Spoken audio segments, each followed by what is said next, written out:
अस्सलामुअलैकुम। प्रोग्राम तलाश के साथ मैं हूं आपकी मेजबान तहमीना शेख।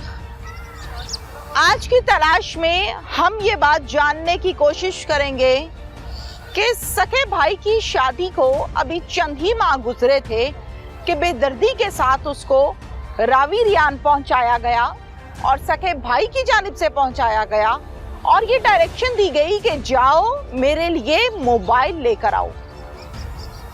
फरमाबरदारी के साथ शादीशुदा भाई गया और मोबाइल लेने के लिए, जिसको ये मालूम न था कि उसकी जान की उजरत लगा दी गई है, उसके सर की कीमत लगा दी गई है महज 15,000 रुपए। शूटर को हायर किया 15,000 में और ये कहा गया कि मेरे भाई को कत्ल कर दो, गोलियों से छलनी कर दो। फरमाबरदारी के साथ भाई गया, गोलियों से छलनी कर दिया गया और फिर बाद में ये भी कहा गया कि मेरी कॉल्स रिकॉर्ड हो रही हैं, दोबारा मेरे नंबर पर कॉल न करना। इस बेदर्दी के साथ ये जुल्म किया और जुल्म करने के बाद अपने सके भाई का कफन दफन भी किया, रोने धोने का ड्रामा भी किया और उसके कातिलों को ढूंढने की भरपूर कोशिश ड्रामे के तौर पर भी की। इस सारे मामलात में पुलिस को इस बात पर शक हुआ कि आखिर वो शख्स कौन था जिसने कॉल पर ये डायरेक्शन दी थी कि रावी रियान से मेरा मोबाइल लेकर आओ। पुलिस ने अपनी तहकीक का आगाज किया, तफ्तीश का आगाज किया और आगाज करने के बाद सबसे पहले ली सीडीआर ने यह बताया कि किसके इस शख्स के साथ लगातार कॉल पर रवाबित थे। और अब चलते हैं मुल्जिम की जानिब। मुल्जिम क्या कहता है इस हवाले से। सिफात, मुल्जिम से आपकी बात करवाते हैं। क्या नाम है? अली रजा। अली रजा कितनी उम्र है? 21 साल। 21 साल जी। 21 साल की उम्र में आप कातिल बन गए, बड़ी जल्दी बन गए। जी मैडम। हाँ, बस। क्या करते हो? मैं रेस्टोरेंट में जॉब करता हूँ। कितनी तनख्वाह है? मेरी 18,000। जिंदगी ठीक चल रही है? जी। कत्ल क्यों किया फिर? बस किसी के दबाव के नीचे आके। किसने दबाव डाला था? वो मेरा एक दोस्त है, उधर रेस्टोरेंट में काम करता था। तुम्हारे वाले रेस्टोरेंट में? जी। क्या नाम है इस रेस्टोरेंट का? वो उधर एक बाल टाउन में है, पिंड। अच्छा, वहाँ पे तुम क्या थे, बैरे थे? जी। अच्छा, ठीक हो गया। और दोस्त भी वहाँ पे क्या था? वो इलेक्ट्रिशियन। वो इलेक्ट्रिशियन था, ठीक हो गया। तो मुझे ये बताओ कि क्या दबाव डाला, क्या कहानी है? मैं खामोशी से खड़ी हो जाती हूँ, आप मुझे तफसील से तसल्ली से बात सुनाएं जो हकीकत है, हैंगी बेंगी नहीं। जी। चलो शाबाश, शुरू हो जाओ। वो मैडम मेरे साथ काम करता था रमज़ान में ना। उसका एक भाई था उमर फारूक, वो जो कि हमारे मोहल्ले के ही हैं।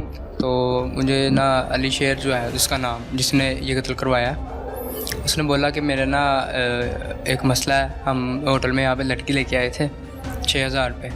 6,000 में लड़की आ गई? जी। तो मैडम वो उसने अली शेर ने मुझे कहा कि मेरे भाई ने ये बात घर में बता देनी है, तो इस वजह से तुम मेरे भाई को जो है ना मार दो, तो मैं तुम्हें पैसे दूंगा। तो इस बात की प्लानिंग रमज़ान में चल रही थी।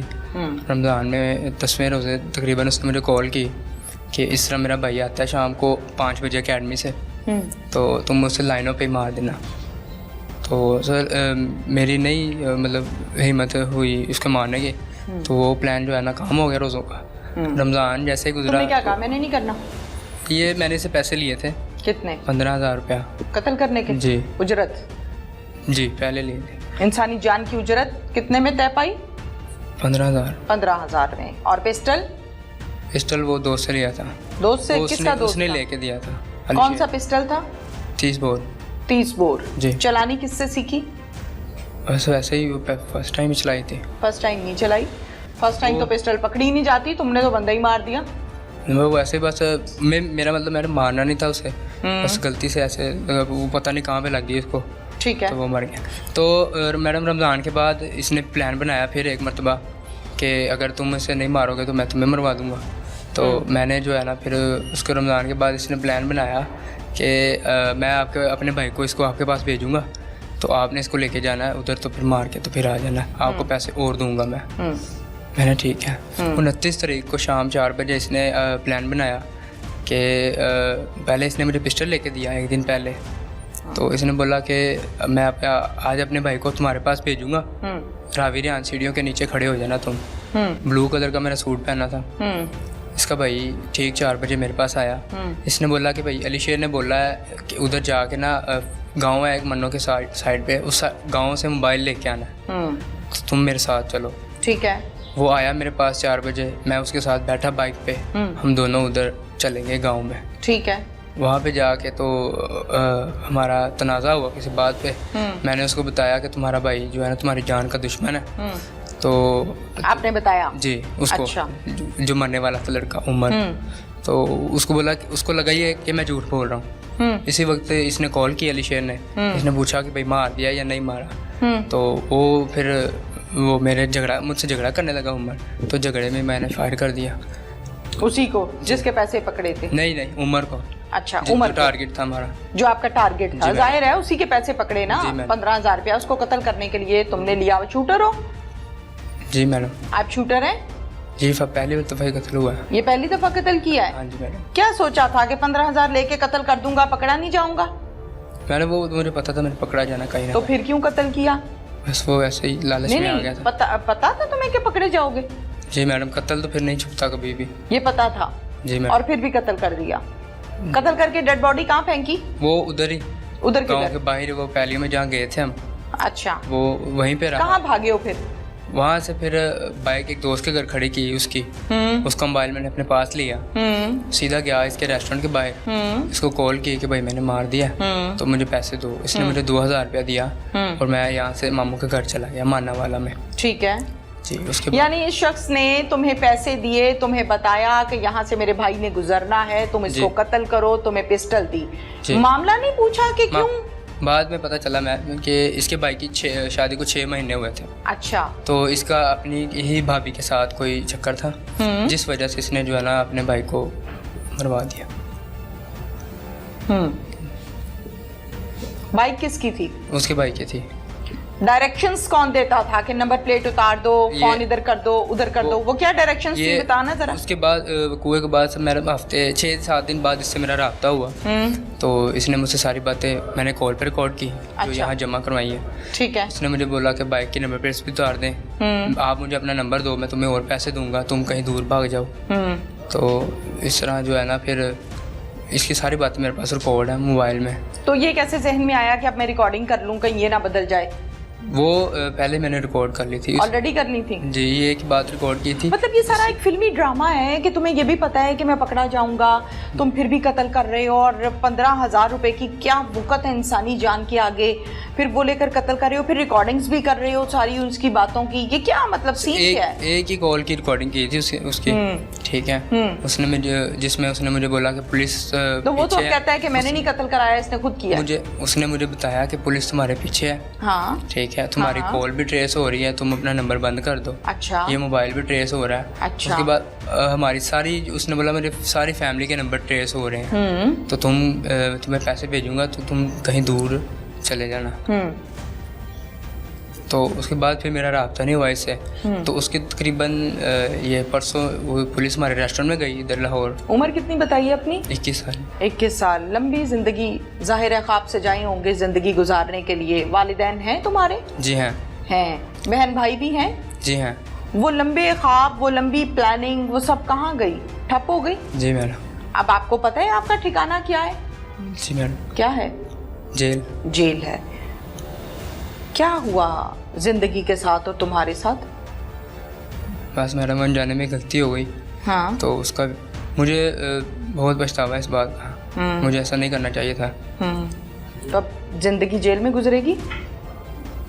देखिए। हाँ जी। बाकी की जिंदगी जेल में गुजरेगी या फांसी के फट्टे पे चढ़ोगे? ये दो ही चीजें हैं ना? जी। या नहीं? ऐसा ही है। सांस क्यों फूल रही है? खौफ आ रहा है? जी मैडम। किससे? मौत से। मौत से खौफ आ रहा है? जी मैडम। कितना? बस मुझे पता है कि मौत ही आखिरी जो है ना, 302 है मेरे ऊपर। तो इस वजह से। उस टाइम सांस फूला था? उस टाइम ही फूला था। फूला था? जी। तर्स नहीं आया? आया था 2-3 दफ़ा। मैंने बोला उसको रहने दो, तो उसने बोला नहीं। यहाँ से उसने बहाना ये लगाया था कि भाई ने बोला मोबाइल लेके आना।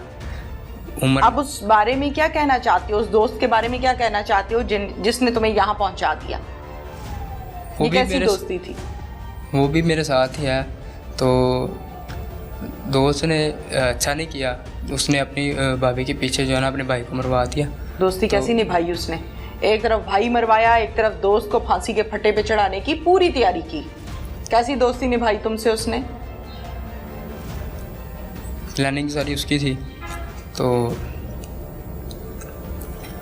अच्छा नहीं किया उसने। अगर कोई भाई का कातिल मिल जाए या राब्ते में हो तो पुलिस को पकड़ाया जाता है या उसको ये कहा जाता है कि दूर भाग जाओ, मैं और पैसे भेजता हूँ? पकड़ाया जाता है। हाँ, तुमने क्या किया? मेरे नंबर पे फोन ना करी, ठीक है? मेरा नंबर ट्रेस हो रहा है, मेरे नंबर पे कॉल नहीं करनी, बिल्कुल भी ना को मैसेज करनी। कितना अर्सा हुआ भाई की शादी को? 3 महीने। क्या इंटरेस्ट था भाई के कत्ल के बाद? किस पर नजर थी? उसकी बीवी पे? तमाम चीज़ों को इंटरोगेट करने के बाद ये चीज़ सामने आई कि मकतूल की बीवी का इस अली शेर जो उसका मकतूल का भाई है उसके साथ रिलेशन था, जिस रिलेशन की बिना पे इसने अपने भाई को कत्ल करवाया।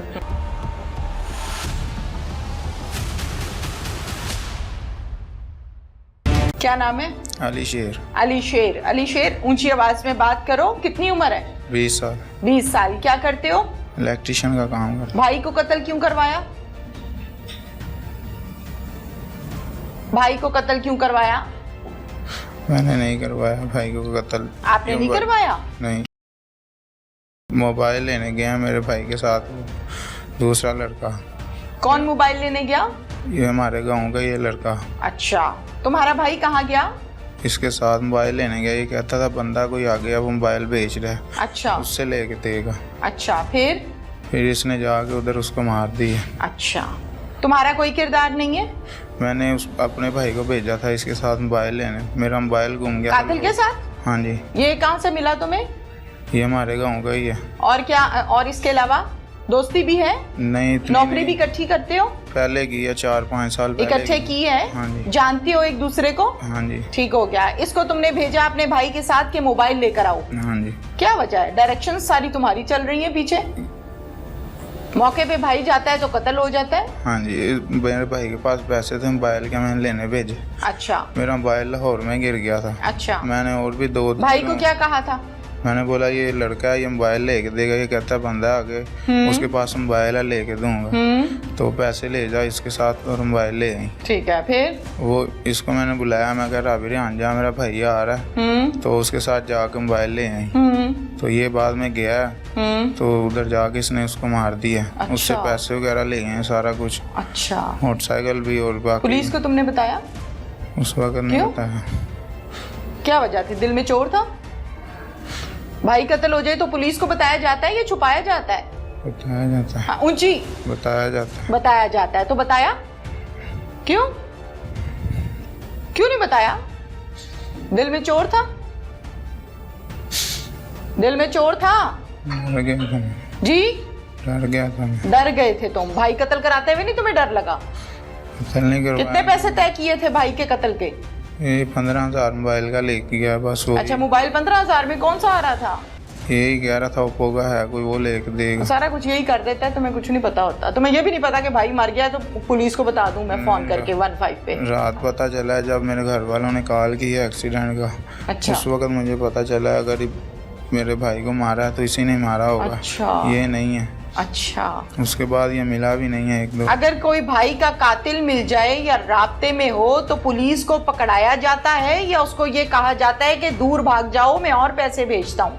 रिश्तों की धज्जियां उड़ाने और अपनी भाभी के इश्क में सगे भाई को बेदर्दी से कत्ल करवाने के बाद ये सिफाक मुल्जिम दौरान इंटरव्यू बेगुनाह और मासूम बनने का ढोंग कर रहा है, लेकिन झूठ कितना ही बड़ा क्यों ना हो, सच सामने आकर ही रहता है। शूटर के हाथों अपने सगे भाई को कत्ल करवाने के बाद मुल्जिम अली शेर ने मुसलसल शूटर के साथ राब्ता कायम रखा ताकि कत्ल की हकीकत सामने न आ सके। मेरे नंबर पे फोन ना करी, ठीक है? मेरा नंबर ट्रेस हो रहा है, मेरे नंबर पे कॉल नहीं करनी, बिल्कुल भी ना को मैसेज करनी। अच्छा। अगर तू कॉल की है दूसरे नंबर पे, यार नंबर बंद कर दे। अच्छा। हाँ क्योंकि तेरा नंबर जो है ना उधर रिकॉर्डिंग ਦੇ ਵਿੱਚ ਆਇਆ ਹੈ। ਅੱਛਾ ਤੇ ਮੈਂ ਕੀ ਬਣਿਆ ਫਿਰ? चल ठीक है बाद ਚ ਤੈਨੂੰ ਦੱਸਾਂਗਾ ਮੈਂ। ਕੰਮ ਤੇ ਨਹੀਂ ਗਿਆ? ਮਰੀਜ਼ ਕੀ ਆਇਆ ਥਾਣੇ ਕੀ ਲੈਣ? ਕੁਛ ਨਹੀਂ ਇਨਕੁਆਇਰੀ ਵਾਸਤੇ ਸੱਦਿਆ ਸ਼ਾਮ ਨੂੰ ਜਾਣਾ ਫਿਰ। ਸਹੀ ਕਾਹ ਤੈਨੂੰ ਦੱਸੀ ਫਿਰ? ਚਲੋ ਕਿਉਂ ਮੁੰਡਾ ਕਿੱਥੇ ਸੀ ਕਿਹੜਾ? ਜਿਹਨੂੰ ਆਣਾ ਮੋਟਾ ਲੈ ਗਿਆ? ਉਹ ਗਈ ਕਿਉਂ? ਉਹ ਕਿੱਥੇ ਲੱਭਣੀ ਹੁਣ? ਓਏ ਬੇਵਕੂਫ ਉਹਨੂੰ ਕਿਹਾ ਉਹਨੇ ਨੰਬਰ ਤੇ ਤਾਂ ਲਾ ਦੇ। ਮੋਟਰਸਾਈਕਲ ਖੁੱਲ ਗਈ ਸਾਡੀ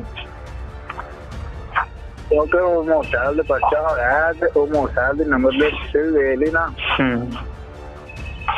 ਮੋਟਰਸਾਈਕਲ ਜਿਹੜਾ ਨਾ ਉਹ ਭੰਨ ਭੁੰਨ ਦਿੱਤੀ ਉਹਨਾਂ ਨੇ ਲੱਗਦਾ, ਕੋਈ ਨਹੀਂ ਲੱਭਣੀ। ਸਾਡੀ ਪੂਰੀ ਫੈਮਿਲੀ ਦੇ ਨੰਬਰ ਟ੍ਰੇਸ ਹੋਣਗੇ। ਠੀਕ ਹੈ ਇਹ ਨੰਬਰ ਤੇਰਾ ਹੀ ਹੈ? ਸ਼ਾਇਦ ਕਿਸੇ ਮੁੰਡੇ ਕੋ ਬਾਹਰੋਂ ਲਿਆ ਏ। ਤੁਰ ਜਾਣਾ ਸੀ ਦੋਸਤ ਨੇ ਮੈਨੂੰ ਆਖਿਆ ਕਿ ਮੈਂ ਤੈਨੂੰ 5000 ਦੇ ਦਾਂਗਾ, ਮੈਂ ਤੁਰ ਜਾਣਾ ਸੀ, ਫਿਰ ਤੂੰ ਦਿੱਤਾ ਹੀ ਨਹੀਂ। 2000 ਦਿੱਤਾ ਸੀ ਤੇ ਮੈਂ ਤਾਂ ਫਿਰ ਨਹੀਂ ਗਿਆ। ਕਹਿੰਦਾ ਮੈਂ ਬਾਅਦ ਦੇ ਵਿੱਚ ਦੱਸਾਂਗਾ, ਤੂੰ ਆਪਣਾ ਨੰਬਰ ਲਿਖਵਾ 0300 ਫਿਰ ਮੈਂ ਆਪको ਕਰਾਂਗਾ। ਚੱਲ ਕਰੀ ਯਾਰ, ਫਿਰ ਮੈਂ ਅੱਗੇ ਬੜਾ ਪਰੇਸ਼ਾਨ ਹਾਂ। नंबर चलाएंगे ना बंद करके तुम सोच ਚੱਲ ਮੈਂ ਹੁਣੇ ਜੀ ਬੰਦ ਕਰ देना वा। भाई का कातिल नजर आ जाए तो उसको पकड़ा जाता है, पुलिस को बताया जाता है, या कहा जाता है पैसे दूंगा भाग जा? पकड़ाया जाता। हाँ पकड़ाया जाता है। हाँ, तुमने क्या किया? मैं चुप कर गया। चुप कर गए? पैसों की बात क्यों की? ये पहले इकबाल टाउन में काम करके आया मेरे साथ 1 हफ्ता। ऊंची आवाज में बात करो, तुम इतने मासूम नहीं हो जितने बन रहे हो इस टाइम। इकबाल टाउन में इसने काम किया 1 हफ्ता। उधर कहता था मेरे पैसे लेके दो, 1 हफ्ता जो काम किया मैं। तो मैंने बोला वो कहते 20 दिन का रूल है, अगर 20 दिन पहले ना बताओ तो कोई पैसा नहीं मिलता। फिर भी पहले जहाँ पे मैंने काम किया उनसे बात करके तुम्हें पैसे लेके दूंगा उधर से। तो बाद में ये मुझे कहता बार बार पैसे दो लेके बस ये। अच्छा, मुझे इस बात का जवाब दो कि भाई का कातिल जब मिलता है तो उसको ये कहा जाता है कि पैसे लो और दूर भाग जाओ, ऐसा तुमने किया है? पैसे नहीं दिए इसको, नहीं इसको बोला। ये कहा था कि पैसे दूंगा, ये बोला है। ये बोला था? हाँ जी, इसको पैसे देने थे इकबाल टाउन वाले। बोला था। आवाज नहीं निकल रही? निकल रही है। निकल रही है। अब ऊंची आवाज निकले तुम्हारी। अब मुझे इस बात का जवाब दो कि जब पता लग गया कि इस बाइक को इस्तेमाल किया गया है मेरे भाई के कत्ल में, फिर तुम कॉल करके ये डायरेक्शन दे रहे हो कि इसकी नंबर प्लेट उतार दो, क्यों भाई? मुझे पता था बाइक इसके पास है, बाद में मुझे बाद में पता लग गया था बाइक इसके पास। बाइक इसके पास है तो बाइक इसके पास है, इट मींस कि ये कातिल है। हाँ, तो फिर तुम उसको छुपा रहे हो, उसको फुल टाइम कवर कर रहे हो कि बात छुप जाए किसी तरीके से। जवाब दो मेरी बातों का। क्या जी? क्या जी? मैं क्या सवाल कर रही हूँ? यही बताया इसको मैंने, मुझे कॉल ना किया अगर हमारा मसला। तुमने भाई के कत्ल के दौरान जो मोटरसाइकिल इस्तेमाल हुई उसकी नंबर प्लेट्स क्यों उतारनी चाहिए? वजह क्यों बोला? वजह? मोटरसाइकिल यही ले मेरे भाई के साथ गया था। ये गया था तो तुम क्यों छुपा रहे हो? तुम्हें क्या डर है? तुम क्यों छुपा रहे हो? इसको मैंने बोला, मैं कहा इसको छुपा दे। क्यों? इसकी नंबर प्लेट उतार दे, यही गया था उसके साथ इसलिए बोला। क्यों बोला? तुम्हें क्या मसला था? क्योंकि ये बोला है ना तुमने? हाँ जी। बोला है? हाँ जी। नंबर प्लेटें उतारने का बोला? हाँ जी। रावी रियान अपने भाई को खुद भेजा? हाँ जी। पैसे दिए? हाँ जी। मोबाइल खरीदने के लिए भेजा? हाँ जी। क्यों भाई? मैं ड्यूटी पे जाता हूँ इसलिए नहीं गया मैं। अच्छा, ड्यूटी पे जाता हूँ इसलिए भाई को कत्ल कर दो? क्या इंटरेस्ट था भाई के कत्ल के बाद? किस पर नजर थी? उसकी बीवी पे? नहीं। हाँ, किस पे नजर थी? किसी पे नजर नहीं थी। मैं बस उसको मोबाइल लेने थे। तुम्हारे भाभी के साथ ताल्लुकात नहीं थे? नहीं। हाँ? जब शादी हुई मैं तब गुजरांवाला में था। मैंने ये नहीं पूछा, मैंने ये पूछा कि भाई को कत्ल करने के बाद उसकी बीवी पर नजर थी तुम्हारी? नहीं। कितना अरसा हुआ भाई की शादी को? 3 महीने। 3 के 6? 3 महीने। 3 या 6? 12वें महीने में शादी हुई। 3 माह हुए थे। हाँ जी। उसकी बीवी पे नजर रख ली? नहीं। हाँ? नहीं। क्यों नहीं? झूठ बोली जा रहे हो तुम। जब शादी हुई तब मैं गुजरांवाला में था। अच्छा। बाद में इधर आया मेरा घर। शूटर को क्या कह के हायर किया था? इसको कि मैं बस 6,000 में लड़की लाया हूँ, ये मेरे घर जाके बता देगा, इसलिए इसको तुम कत्ल कर दो। कहा ऐसा? नहीं, इस तरह नहीं बोला। रिकॉर्डिंग है मेरे पास। बस इसको यही बोला रिकॉर्डिंग में क्या बोला इसको? कि मोबाइल लेने जा मेरे भाई के साथ। अच्छा, वो 6,000 में लड़की कहाँ से लाए थे तुम? कहीं से भी नहीं ले गए। हाँ? कहीं से भी नहीं ले गए। कहीं से नहीं लाए? इसको तुमने कहा नहीं? क्या तुम्हें नहीं पता क्या बात हो रही है? इसको बताया बस यही कि मेरे भाई के साथ जाकर मोबाइल ले। तो तुम जिस जगह पर भाई को फायर मरवा रहे हो, उस मौके पे तुम पहुंचाने वाले हो, तुमने कत्ल कराया। अब तुम यहाँ पर ज्यादा चालाक बनने की कोशिश कर रहे हो। तुम्हारी वीडियोस, रिकॉर्डिंग, सबूत सब मौजूद है, पुलिस के पास मौजूद है, शूटर ने बताया है, बयान दिया है। अब तुम यहाँ मासूम बन रहे हो। बस यही ले गया, कहता उधर उस गाँव का बंदा है चलो जिसके ठीक पास है, मोबाइल इसने है। कर दिया, तुम क्यों छुपा रहे थे?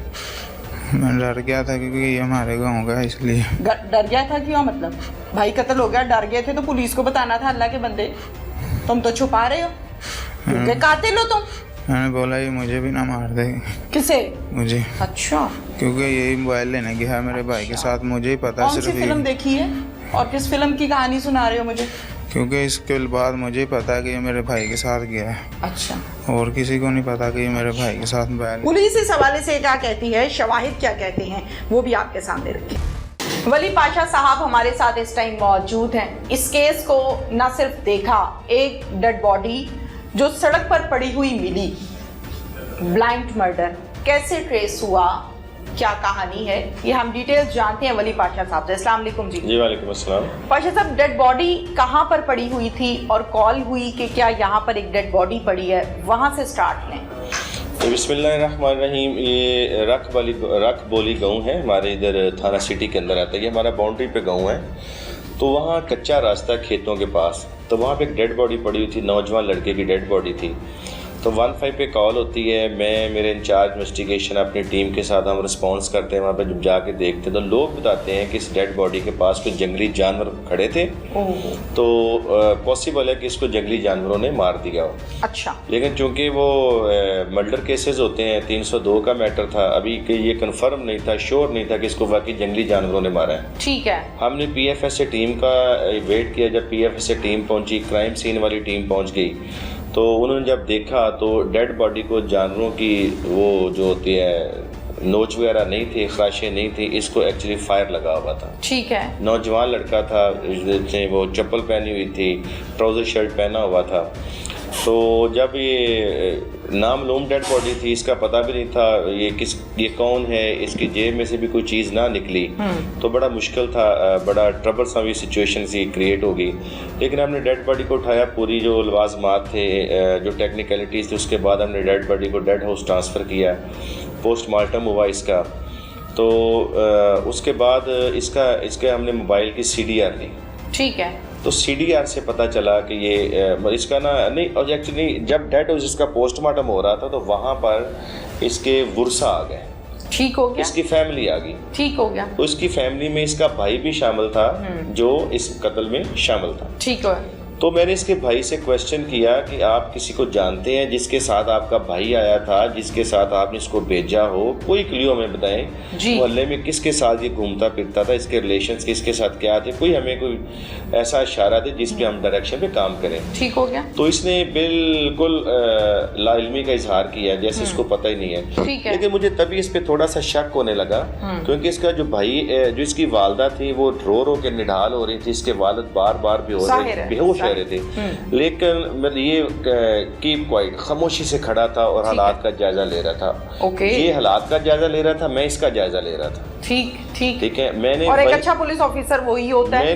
मैंने वहीं पे इसका नंबर ले लिया। ठीक है। मैंने विदर नोट ले इसके भाई का नंबर लिया, इसका नंबर लिया, इसकी जो भाभी है उसका नंबर, लेकिन भाभी के पास मोबाइल ही नहीं है, लेकिन उसको भी हम इंटेरोगेट कर रहे हैं, इंशाल्लाह वो भी सारी सिचुएशन क्लियर हो जाती है। तो जब हमने इनकी CDRs ली तो CDRs में से हमें काफ़ी कुछ चीज़ें मिली। तो इस एक नंबर पे बहुत ज़्यादा कॉल्स थी, इस नंबर पे बहुत ज़्यादा कॉल्स थी, वो हमने चेक किया, वो किसी और का नंबर निकला। तो इस तरह हमें पता चला कि ये डेड बॉडी किसकी है। बाकी की चीज़ें थी वो आगे फर्दर कैरी ऑन हमने की। तो जब तफ्तीश का ये मरहला चला तो आफ्टर 5 और 6 डेज हमने ये प्लान कर लिया, हमें ये बिल्कुल क्लियर हो गया कि इसके भाई की इन्वॉल्वमेंट हो सकती है। ठीक है। ठीक है जी। ठीक है। तो हमने इसको इंटेरोगेट करने का ना सोच लिया कि हमने इसको इंटेरोगेट करना है। हमने इसको शामिल तफ्तीश होने के लिए थाने बुलाया जी। इससे CDR के बारे में पूछा, इसके मतलब लिंक्स के बारे में पूछा, तो फिर इसने लाइल्मी का इजहार किया कि मुझे कुछ मालूम, मुझे कुछ नहीं पता। ठीक हो गया। हुआ ये कि जो मकतूल का मोबाइल था, ये जो शूटर लड़का है जी। अली रजा जी। अली रजा ने क्या किया कि इसने यहाँ से ये मोबाइल लेके जाता है, उसी मोबाइल से इसके भाई को कॉल करता है, मकतूल के भाई को कॉल करता है, उसको सारी सिचुएशन बताता है कि मैंने ये काम कर दिया है, और बहाना ये करता है कि अपने घर वालों को बता दो कि आपके भाई का एक्सीडेंट हो गया है, तो वो उसकी डेड बॉडी हॉस्पिटल में पड़ी हुई है। ओह। अब इसको पता था कि मेरा भाई कत्ल हो गया, लेकिन है। ये लाइल्मी का ये छुपा रहा था। ठीक है। शूटर यहाँ से चलता है, अली रजा मोबाइल को लेके चलता मानावाला जाता है। ये हमारी बाउंड्री पे थाना मानावाला में जाता है। मानावाला में जाके वो अपनी ममानी को कॉल करता है। उसके बाद आफ्टर 2 डेज वो उसी मोबाइल के अंदर अपनी और अपने भाई की सिम डाल लेता है। ठीक है। ठीक है जी। ठीक है। जब हमने उसकी CDR निकाली तो उसकी CDR से मकतूल के मोबाइल से मकतूल के भाई ये जो अभी आपके इसके साथ उसकी मुसलसल कन्वर्सेशन थी, गुफ्तगू होती रही। ठीक है। अब हमने अंदाजन कितनी कॉल्स होंगी? ये काफी ज्यादा है। ठीक हो गया। काफी बड़ा नंबर है। ठीक है। तो जब हमें ये क्लियर हो गया कि ये बंदे का इस बंदे के साथ क्या राब्ता है, जब हमने इसको पकड़ लिया, इंटेरोगेट किया, हमने तफ्तीश शुरू की, तो फिर लेके चल पड़े सिलसिला सारा। हमने उस लड़के शूटर को भी पकड़ लिया, फिर उसके आगे जहाँ पे जो मकतूल की मोटरसाइकिल थी जहाँ पे बिकी, तो हमने मोटरसाइकिल भी रिकवर कर ली, आला कत्ल भी बरामद कर लिया, जिससे आला कत्ल लिया था उस लड़के को भी हमने पकड़ लिया। ठीक है। तमाम चीज़ों को इंटेरोगेट करने के बाद ये चीज़ सामने आई कि मकतूल की बीवी का इस अली शेर जो उसका मकतूल का भाई है उसके साथ रिलेशन था, जिस रिलेशन की बिना पे इसने अपने भाई को कत्ल करवाया, क्योंकि रमजानुल मुबारक के अंदर भी इसने अपने भाई को कत्ल करवाने का मंसूबा बनाया हुआ था। ठीक है। लेकिन वो पाया तकमील तक ना पहुंच सका। इसी शूटर के जरिए। ठीक है। ये बताइए कि शादी कितनी पुरानी थी? ये तकरीबन ये 4.5-5 माह बनती है तकरीबन। अच्छा, 4-5 माह बनती है। और इसी दौरान इसके भाभी के साथ रिलेशंस कायम हो गए। भाई को कत्ल करने का मकसद ये था कि रास्ता साफ हो जाए। बिल्कुल। इसके शादी से पहले रिलेशन थे इनकी करीबी अजीजा है। ठीक है। करीबी अजीजा ये जो कह रहा है कि मैं शादी भी यहाँ पे था ही नहीं, ये झूठ बोल रहा है। मतलब हाउ इज इट पॉसिबल कि भाई की शादी और भाई की शादी में शामिल ना? ठीक, बिल्कुल ठीक है। मोटरसाइकिल जो इस्तेमाल की गई वो रिकवर हो गई? जी, मोटरसाइकिल रिकवर हो गई है, आला कत्ल बरामद हो गया है। ठीक है। ये जो पूरी स्टोरी थी ये शुक्र अल्हम्दुलिल्लाह क्लियर हो गई है। जी, बताइएगा कि राब्ते के बाद कोई पैसों का लेन देन भी हुआ? जी बिल्कुल। इनका बिफोर मर्डर इसने 15,000 रुपये उसको दिया था शूटर को। इसने खुद पिस्टल हायर किया, ये खुद पिस्टल लेके आया, शूटर के साथ गया, उसको पिस्टल लेके दिया, दोनों खुद जाके पिस्टल लेके आए हैं। ठीक है। इसने प्लान के मुताबिक अपने भाई को रावी जान पे भिजवाया, प्लान के मुताबिक शूटर को वहाँ पे भिजवाया, जाएगा और कत्ल किया जाएगा। बिल्कुल। CDR के मुताबिक ये जो बात है ये दुरुस्त साबित हुई कि इसने पहले अपने भाई को कॉल करके वहाँ पे बुलाया, फिर उसने शूटर को वहाँ पे भिजवाया। ठीक है। और उसके बाद उनको भिजवा दिया कि जिस तरह प्लान के मुताबिक है वहाँ पे तुम इसको जाके कत्ल कर देना। ठीक है। तो कत्ल से पहले इसने 15,000 दिया था उसको।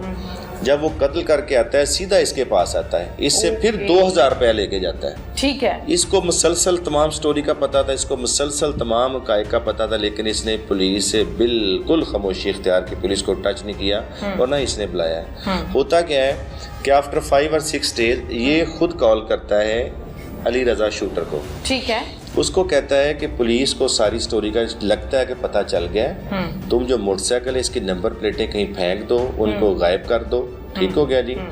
और जो आपकी CDR है, अब इस नंबर से आप बिल्कुल कॉल ना करना। CDR जो है उससे पुलिस जो सर्च कर रही है कि तुम्हारा नंबर ट्रेस आउट ना हो जाए। ठीक है। मेरा और तुम्हारा लिंक सामने ना आ जाए, यानी डायरेक्शंस भी सारी बिल्कुल उसको डायरेक्शन दे रहा है। लेकिन इसने पुलिस को इस मामले से लाइलम रखा, लेकिन ये नहीं जानता था कि ये टेक्निकल चीज़ें होती हैं। इंसान झूठ बोल सकता है, लेकिन हकायक जो होते हैं ये टेक्निकल चीज़ें टेक्नोलॉजी पे झूठ नहीं बोलती। बिल्कुल ठीक है। इस हवाले से आपके DPO SP साहब का क्या रुझान रहा, क्या डायरेक्शंस थी?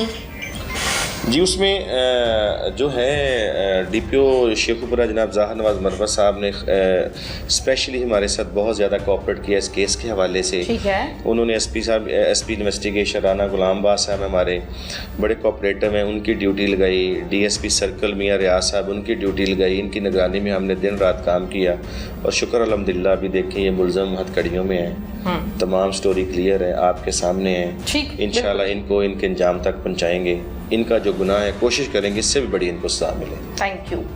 इसमें फिर कुछ चीज़ें ऐसी मिली जिसमें फिर इसका जो रियल ब्रदर था वो हमारे लिए सस्पेक्ट हो गया, बट इनिशियली हमने उसको पकड़ने की कोशिश नहीं की।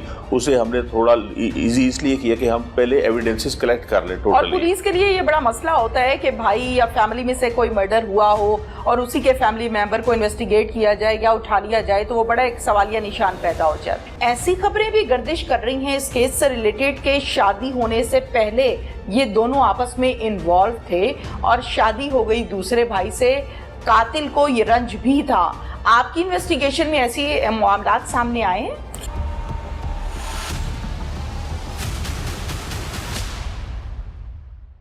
एसपी इन्वेस्टिगेशन शेखुपुरा राना गुलाम अब्बास साहब हमारे साथ इस टाइम मौजूद हैं। इस केस के हवाले से तमाम डिटेल्स हम जानते हैं अब्बास साहब से कि मुलजिम इंतहाई शातिर है जिसने शूटर को हायर किया महज 15,000 रुपए में और सके भाई को मरवा दिया। किस चक्कर में, ये डिटेल्स हम जानते हैं अब्बास साहब से। अस्सलाम वालेकुम जी। जी वालेकुम अस्सलाम। अब्बास साहब क्या कहानी है?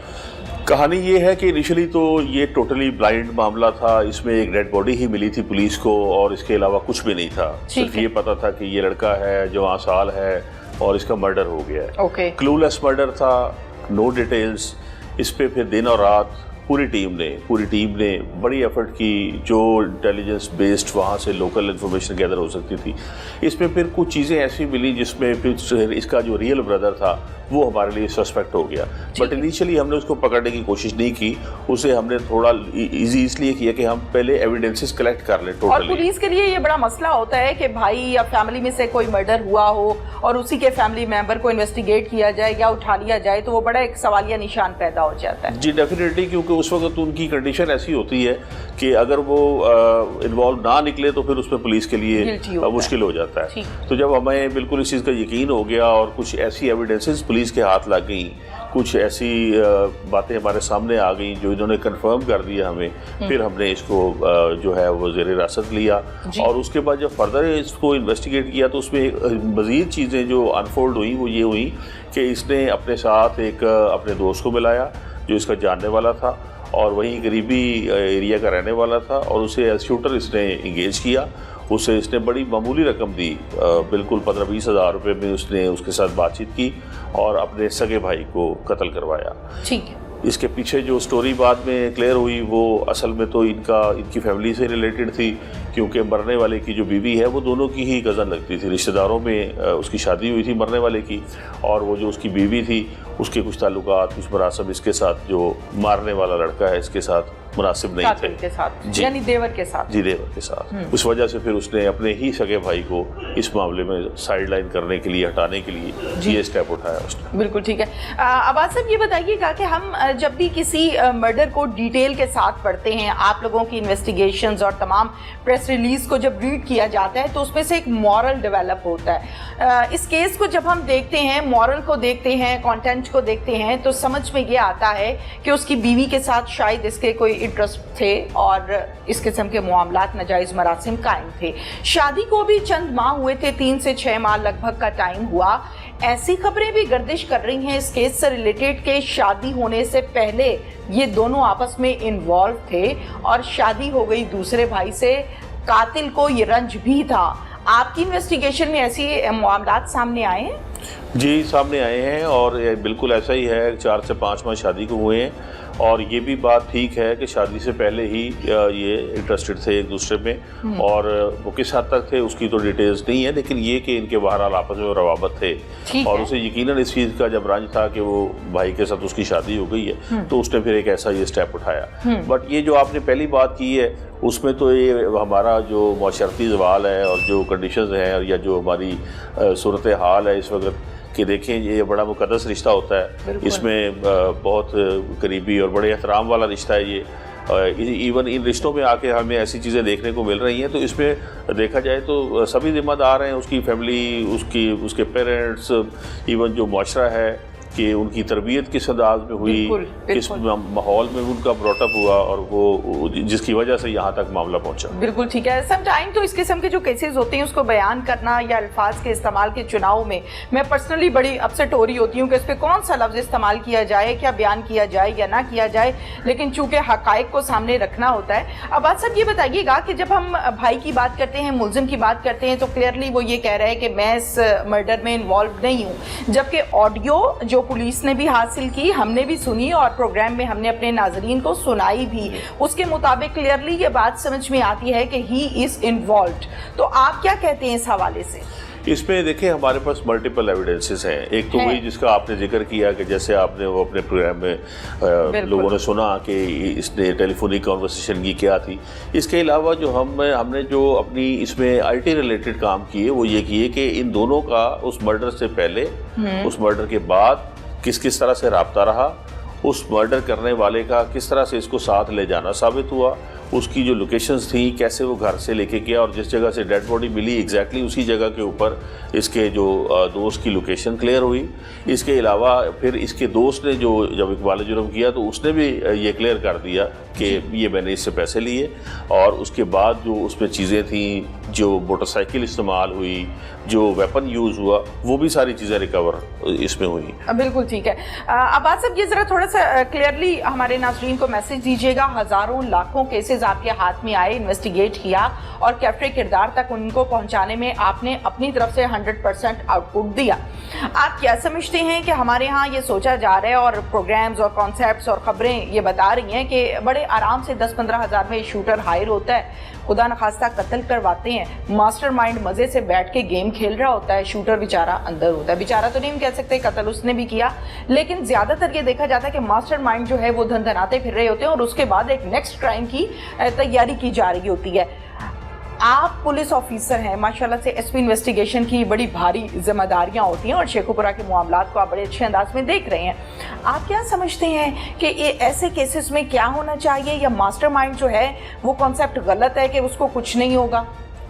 नहीं, ऐसा नहीं है। जो इसमें दोनों के लिए इक्वली हम जो फिक्स करेंगे इनको या करते हैं नॉर्मली, उसमें जहाँ शूटर हो और उसकी बैक एंड पे जो लोग ये काम करवा रहे होते हैं उन्हें भी इक्वली उसमें फिक्स किया जा रहा है और किया जाता है उन एविडेंसेस की बेस पे। और जब वो को रिलेट हो जाती हैं चीज़ें तो उसमें उनका निकलना भी आसान नहीं होता, मासिवाए उस सूरत में जहाँ पे कोई इनकी आपस में कॉम्प्रोमाइज की सूरत पार्टीज की न बन जाए। क्योंकि अगर फैमिली कॉम्प्रोमाइज पे तैयार हो जाए या मान ले तो फिर वो फिर मामला चूंकि कोर्ट में होता है, फिर कोर्ट उस एंगल से उसको डिसाइड करती है। लेकिन हम एविडेंसेस में कोई कमी नहीं छोड़ते, ताकि दोनों को इक्वली उसमें जितना शेयर है, जाहिर है वो बराबर का जिम्मेदार है जिसने करवाया ये जुर्म। बेशक उसने शूटर को इंगेज किया है या इस्तेमाल किया है, शूटर को तो सजा मिलेगी, लेकिन इन्हें भी फिक्स होना पड़ेगा और इनको भी ना शेयर मिलेगा इनका। अब्बास साहब क्या मैसेज देना चाहेंगे आवाम को, हमारी उस आवाम को जिनकी शायद तरबियत नहीं हुई, जिनको शायद पेरेंट्स ने उतना टाइम नहीं दिया जितना देना चाहिए, अच्छे और बुरे में हलाल और हराम की तमीज़ ख़त्म हो गई है, भाभी के रिश्ते को, मामी के रिश्ते को, खुदा न खास्ता बाप और भाई के रिश्ते को उड़ा दिया जाता है, क्या मैसेज देंगे?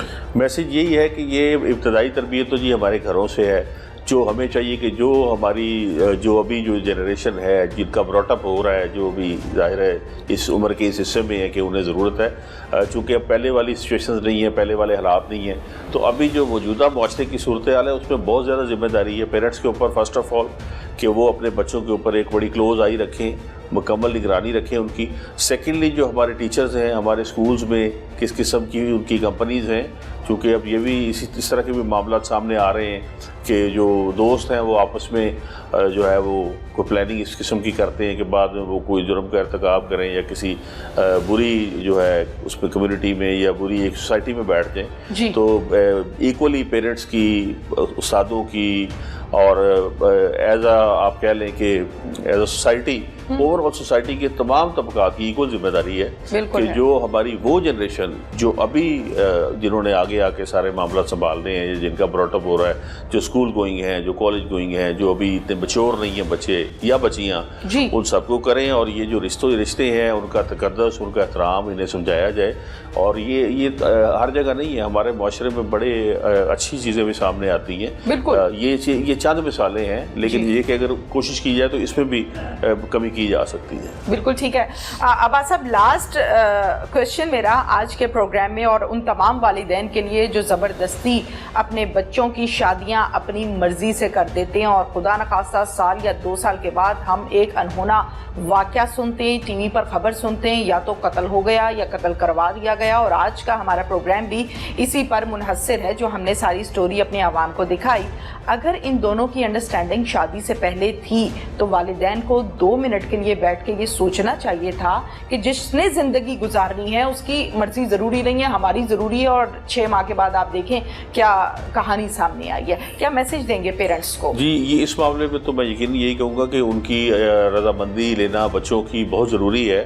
और इसका हुक्म भी है कि आप ना सिर्फ बेटों को बल्कि बच्चियों को भी मालूम करें, और उनकी जहाँ पे ये रिश्तेदारी कायम की जा रही है, कर रहे हैं, उस मामले में उनकी कंसेंट भी आ जाए, ताकि कम से कम एक अभी पढ़ा लिखा मुआशरा है, अभी कौन सा कोई बहुत पुराना दौर नहीं है कि जिसमें पूछा नहीं जाता था। तो आजकल सबको अपने राइट्स का पता है, बच्चों को पता है, तो उन्हें इस मामले में टोटली इग्नोर करना या टोटली उनको आइसोलेट करना इस मामले में कि उन्हें पूछा ना जाए, ये भी मुनासिब नहीं है। तो बहरहाल ज़्यादा या कम उनकी राय को शामिल कर लेना ही ज़्यादा बेहतर है, ताकि आने वाले टाइम पे उनकी बेहतर अंडरस्टैंडिंग हो सके और इस किस्म के वाक़यात भी रूनुमा ना हो। Thank you very much. बहुत शुक्रिया जी आप। जिस लड़की से भाई की शादी की और वो अब रिश्ते में बनी थी भाभी, इस भाभी से शादी से पहले से थे नाजायज मरासिम। अपने इन मरासिम को कायम और दायम रखने के लिए भाई को रास्ते से हटाया गया और ये ख्वाब सजाया गया कि अब हम खुलेआम मिल सकेंगे, कोई रोकने वाला नहीं है। लेकिन ऐसा हो न सका। पुलिस ने अपनी तहकीक का आगाज किया और आखिरकार मुलजिम को गिरफ्तार किया और इंशाअल्लाह ताला इन्हें कैफरे किरदार तक भी पहुंचाया जाएगा।